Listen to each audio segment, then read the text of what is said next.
কোনো বুচারকে বাংলাদেশে যেই ছোট ছোট বাচ্চা ছেলে মেয়েদেরকে, স্টুডেন্টদেরকে, শ্রমিকদেরকে, রিক্সাওয়ালাকে যে একদম নির্দয়ভাবে খুন করা হয়েছে, তার অন্যতম বুচার হচ্ছেন উনি। তো তাকে যারা প্ল্যাটফর্ম দিচ্ছে, তাকে নিউজ যারা করছে, তাদের আপনি মানটা আপনি বুঝেন। এটা একটা ইন্টারন্যাশনাল এটা একটা বড় রকমের একটা প্রোপাগান্ডা ক্যাম্পেইন। পৃথিবীর কেউ কোনো বুচারকে তার প্ল্যাটফর্ম দেয় না যে না তুমি আমার তাকে ইন্টারভিউ দেয়। বুচার অফ বাংলাদেশ, বাংলাদেশে যেই ছোট ছোট বাচ্চা ছেলে মেয়েদেরকে, স্টুডেন্টদেরকে, শ্রমিকদেরকে, রিক্সাওয়ালাকে যে একদম নির্দয়ভাবে খুন করা হয়েছে, তার অন্যতম বুচার হচ্ছেন উনি। তো তাকে যারা প্ল্যাটফর্ম দিচ্ছে, তাকে নিউজ যারা করছে, তাদের আপনি মানটা আপনি বুঝেন। এটা একটা ইন্টারন্যাশনাল এটা একটা বড় রকমের একটা প্রোপাগান্ডা ক্যাম্পেইন।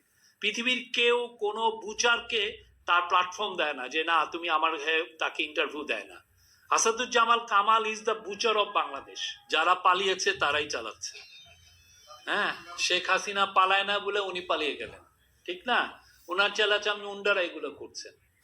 হ্যাঁ, ওনাদের এটা তো মানে উনি প্রতিবার আসলে ওনারা এগুলো বলেন। এটা বলে যদি ওনারা একটু মনে মনে সুখ পান, একটু সুখ পেতে দেন, ওনারা সুখ পাচ্ছেন, নিজের পিঠটা একটু চুলকাচ্ছেন। এইটার মূল সমস্যাটা হচ্ছে আপনারা এটা বিগার পিকচারটাই দেখছেন না। আপনি বিগার পিকচার দেখলে, আমি আপনার এই প্রশ্নটা খুবই ইম্পর্টেন্ট একটা প্রশ্ন, এবং আমি খুশি যে আপনি এই প্রশ্নটা উঠিয়েছেন। তো বিগার পিকচার দেখলে আপনি এই প্রশ্নটা উঠাতেন না। এই জন্য আপনি মূল কি জিনিস দেখবেন, আপনি দেখবেন যে আমার এক্সপোর্টটা কত বাড়ছে। গার্মেন্টস এর এক্সপোর্ট কি কমেছে? এই যে আজকেও আমি একটা পত্রিকায় দেখলাম যে 51টা ফ্যাক্টরি বন্ধ হয়েছে। এখন ফ্যাক্টরি খুলবে, বন্ধ হবে, এটা হচ্ছে একটা ন্যাচারাল প্রসেস। কিন্তু আমার যখন গভর্নমেন্ট দেখে, সেটা হচ্ছে যে বাংলাদেশের এক্সপোর্ট কি বাড়ছে। বাংলাদেশের এক্সপোর্ট অগাস্টে সেপ্টেম্বরে বেড়েছে 7%, অক্টোবরে 16 বা 18%, নভেম্বরে প্রায় 22%,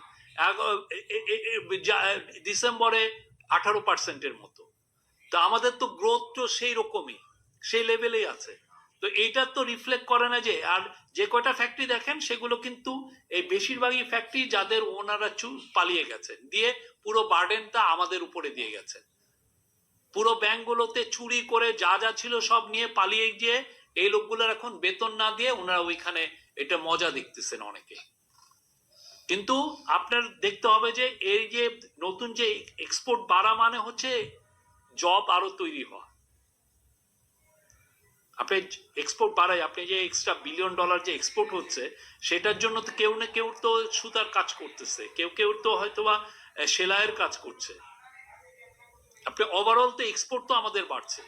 আর বাংলাদেশে আপনি দেখেন অনেক একটা সময় ছিল 4000 ফ্যাক্টরি ছিল, 4000 ফ্যাক্টরি মিলে $20 বিলিয়ন করতো, কারণ তার ইম্পোর্ট এক্সপোর্টটা ছিল ছোট ছোট। এখন ফ্যাক্টরিগুলো যেটা হচ্ছে যে কনসলিডেশন হচ্ছে, একটা ফ্যাক্টরি বিশাল জায়ান্টের মতো হয়ে যাচ্ছে। আগে 1991 সালে বাংলাদেশ একা এক্সপোর্ট করতো $1 বিলিয়ন, এখন হামিম গ্রুপ একাই প্রায় $1 বিলিয়ন করে, একটা কোম্পানি। তো সেই এই বিষয়টা আপনি দেখবেন যে ওভারঅল এক্সপোর্টটা কি আমাদের কমেছে।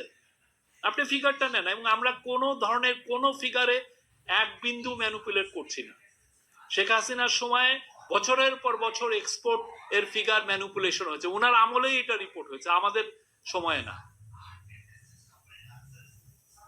আর যেটা হয়েছে আপনি দেখেন যে ভাঙচুর করছে কারা, 2-3টা ফ্যাক্টরি মিলেই কিন্তু ভাঙচুর হচ্ছে। এটা পুরো বাংলাদেশের ওভারঅল এক্সপোর্ট, বাংলাদেশের ওভারঅল ইকোনমিতে এদের মানে কন্ট্রিবিউশন খুবই মাইনিউস্কুল, একদমই কিছু না বলতে গেলে। তো রোহিঙ্গা বিষয়ে ওদের মূল যেটা সাহায্য আসে সেটা রোহিঙ্গা নিয়েই। আপনি জানেন ইউএস এই 7 বছর ধরে যে রোহিঙ্গাদের যে একটা বড় অংশ বাংলাদেশে অবস্থান করছে, তাদের বিষয়ে ইউএস মোর দেন $2 বিলিয়ন দিয়েছে, এবং আমরা আশা করছি এই যে তাদের যে কন্ট্রিবিউশনটা এটা কন্টিনিউ থাকবে, এবং এটা কোনো ধরনের কোনো ইম্প্যাক্ট হবে না। আর এটা যে হলো, এটা 90 দিনের কথা বলা হয়েছে। আর বাংলাদেশের সত্যিকার অর্থে ফরেন এই যে আপনি ডোনেশন এগুলো এমনিতেও অনেক আগে এই কমে গিয়েছিল। এটা খুব বাংলাদেশের জন্য এটা খুব ম্যাসিভ কোনো ইম্প্যাক্ট করবে না।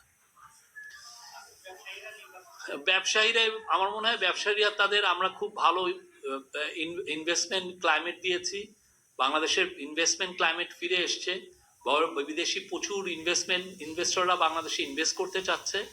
আমার মনে হয় ব্যবসায়ীদের কাজ বাংলাদেশে দেখা যে আমরা তাদেরকে ঠিক মতো ইনভেস্টমেন্টের ক্লাইমেটটা দিতে পারছি কিনা, সেটা হচ্ছে তাদের বিগ কনসার্ন হওয়া উচিত। এটা খুবই একটা স্লো প্রসেস, গ্লোবালি এটা আপনি যদি দেখেন এটা খুব স্লো প্রসেস, পাচারকৃত টাকাটা ফিরে আনা। বাট এটার জন্য যত দ্রুত মুভ নেওয়া দরকার, ইন্টারিম গভর্নমেন্ট প্রত্যেকটা মুভই নিয়েছে। সেন্ট্রাল ব্যাংকের থেকে টাস্ক ফোর্স করে দেওয়া হয়েছে, আমার অ্যাসেট রিকভারি কমিটি করে দেওয়া হয়েছে, এবং এটার 11টা BFIUর 11টা টিম কাজ করছে। আমরা ওয়ার্ল্ডের টপ কনসালটেন্সি এজেন্সিদের সাথে কথা বলছি, যার মধ্যে KPMG এক অন্যতম, অন্যান্য অনেকগুলো আছে, তাদের সাথে করা হচ্ছে এবং তাদের পরামর্শ আমরা নিচ্ছি এই বিষয়ে। আমাদের আমি বলবো যে one of the highest importance এইখানে এই গভর্নমেন্টের, যেই টাকাটা চুরি হয়েছে এটা বাংলাদেশের খেটে খাওয়া মানুষের টাকা, তাদের টাকাটা চুরি করে নিয়ে গেছে শেখ হাসিনার চোরতন্ত্রের লোকজন। তো সেই টাকাটা আমরা যেভাবে হোক ফিরিয়ে আনবো, এবং সেই জন্য যেটা লাগে যে গ্লোবালি আমাদের একটা সমর্থনটা আমরা চাচ্ছিলাম এবং সবাই অকুণ্ঠ সমর্থন দিয়েছে। এই টাকাটা তো আমাদের এখান থেকে নিয়ে গেছে, এবং অনেকটা টাকা যেটা হয়েছে যে কিছু কিছু ডেভেলপ কান্ট্রিতেও গেছে। এই যে মানি ট্রেলটা বের করা, কোথায় কোথায় টাকাটা গেল, কিভাবে গেল, কোন নামে নিয়ে গেছে, বা ওইখানে যে কি অ্যাসেট তৈরি করা হয়েছে কিনা, ওইখানে যে ওই টাকাটি দিয়ে কি কি অ্যাসেট তারা কিনেছে। তো এই পুরো জিনিসটা জানতে হবে, পুরো ডিটারমাইন করতে হবে, ট্রেলটা দেখতে হবে, এবং এইটা নিয়ে পুরো এটা একদম খুব আমাদের একটা টপ প্রায়োরিটি। নাহলে প্রফেসর ইউনূস যখনই ইন্টারন্যাশনাল টপ লিডারদের সাথে কথা বলছেন এই বিষয়টা উনি তুলছেনই, এই বিষয়টা বারবার ওনার কথা এসছে। এই টাকাটা বাংলাদেশের খেটে খাওয়া মানুষের টাকা, এই টাকাটা যেভাবেই হোক ফিরিয়ে আনতে হবে। তো এটা আমরা আমাদের সর্বোচ্চ এফার্ট দিয়ে এই কাজটা আমরা করছি, ইন্টারিম গভর্নমেন্ট করছে। ওনার বক্তব্যটা আমাকে একটু পাঠাই দেন, আমরা এটা দেখবো। মাজারের ব্যাপারে আমাদের অবস্থান স্পষ্ট এবং খুব ক্লিয়ার। এটা বাংলাদেশের মাজারের যে একটা পার্ট অফ বাংলাদেশের ট্র্যাডিশন কালচার, এবং এটা অনেকে বাংলাদেশের প্রচুর লাখ লাখ জনগণ মাজারে যান। আমরা তাদের রিলিজিয়াস বিলিফকে সম্পূর্ণ অনার করি, এবং যারা মাজারে অ্যাটাক করবেন তাদের ব্যাপারে আমাদের জিরো টলারেন্স। কোনো ধরনের কোনো মাজারে অ্যাটাক আমরা টলারেট করবো না। আপনারা জানেন কয়েকদিন আগে এই যে মুন্সিগঞ্জে কয়েকটা জায়গায় হয়েছে, এবং আমি আজকে এই জন্য চিফ অ্যাডভাইজারের প্রেস উইং থেকে কিন্তু আমরা স্টেটমেন্ট দিয়েছি, 3 জন অ্যারেস্টেড হয়েছে, আর যারা যারা জড়িত আমরা তাদেরকে অ্যারেস্ট করার হচ্ছি। প্রথম কথা হচ্ছে যে আসাদুজ্জামান খান কামাল হচ্ছে বাংলাদেশের কসাই, বুচার অফ বাংলাদেশ। বাংলাদেশে যেই ছোট ছোট বাচ্চা ছেলে মেয়েদেরকে, স্টুডেন্টদেরকে, শ্রমিকদেরকে, রিক্সাওয়ালাকে যে একদম নির্দয়ভাবে খুন করা হয়েছে, তার অন্যতম বুচার হচ্ছেন উনি। তো তাকে যারা প্ল্যাটফর্ম দিচ্ছে, তাকে নিউজ যারা করছে, তাদের আপনি মানটা আপনি বুঝেন। এটা একটা ইন্টারন্যাশনাল এটা একটা বড় রকমের একটা প্রোপাগান্ডা ক্যাম্পেইন। পৃথিবীর কেউ কোনো বুচারকে তার প্ল্যাটফর্ম দেয় না, যে না তুমি আমার তাকে ইন্টারভিউ দেয় না। Asaduzzaman Kamal is the Butcher of Bangladesh. আমরা যারা যারা গুজব ছড়াচ্ছে তাদের বিষয়ে তো আমরা, যদি এটা আইনের ব্যর্থ হয় অবশ্যই সেই ক্ষেত্রে আইনের যদি কোনো ভায়োলেশন হয় সেটা তো আইনি একটা ব্যবস্থার বিষয় আছে, তা আমাদের এই বিষয়ে আইনি বিষয়টা দেখবে।